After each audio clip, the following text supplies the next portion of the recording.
What's up, Ali? You look like you're wrestling with grammar. Nouns. There are so many kinds. I thought a noun was just a person, place, or thing. And you're right, Ali, but let's break down those things a little more. Exactly. Let's start with the basics. First up, common nouns and proper nouns. So city is common, but Makkah is proper? Spot on. Common nouns are general, any city. Proper nouns are specific and always capitalized. The specific city, Makkah. Next, we have concrete nouns and abstract nouns.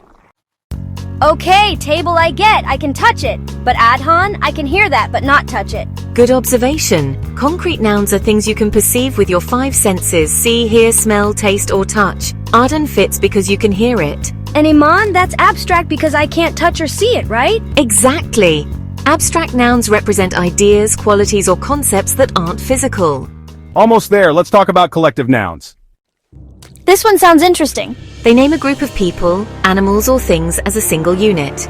Like a flock of sheep, even though there are many sheep, the flock acts as one.